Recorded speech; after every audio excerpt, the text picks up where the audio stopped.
السلام عليكم، ازيكم عاملين ايه؟ اتمنى تكونوا بخير. موسم انتقالات الاهلي بسرعه جدا في اختصار هقول لك مين جه ومين مشي.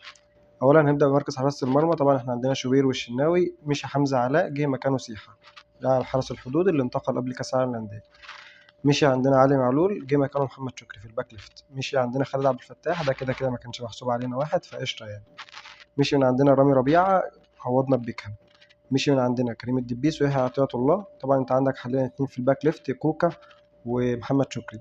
اعتقد الاعتماد الاول هيكون على كوكا لحد ما شكري يثبت نفسه لريبيرو، واعتقد ان شكري اللي هيلعب على كوكا على فكره. طيب نيجي برضه مشي من عندنا معتز محمد، ده كان سيرد باك بس ما لعبش او ما خدش فرصته جامد، بس هو طلع اعاره وان شاء الله يرجع تاني يعني. طيب مشي من عندنا في خط النص اكرم توفيق، ومشي من عندنا السولية. جالنا ديانج وجالنا احمد علي بن رمضان.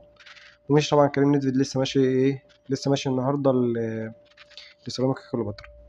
طبعا انت عندك في خط الهجوم بقى، جالنا زيزو، جالنا تريزيجيه، جالنا محمد شريف. تمام. مشي من عندنا مين في خط الهجوم؟ مشي من عندنا اسامه ابو علي.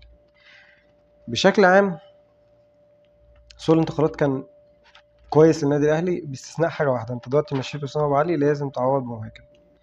لازم مهاجم ضروري جدا، زي ما قلت في الفيديو بتاع امبارح، لازم مهاجم مكان اسامه ابو علي.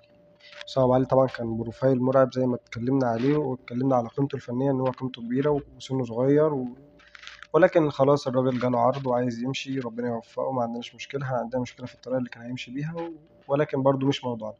انا موضوعي النهارده جاي اكلمك عن سوق الانتقالات.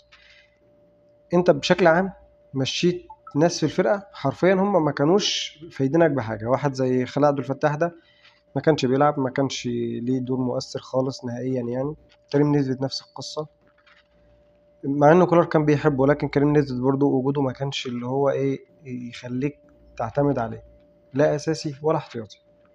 وانت حاليا بقى عندك سكواد محترم، سكواد قوي جدا ما شاء الله. عندنا في حراسة المرمى الشناوي، شوبير، سيحة، التلاتة أقوى من بعض والتلاتة كويسين.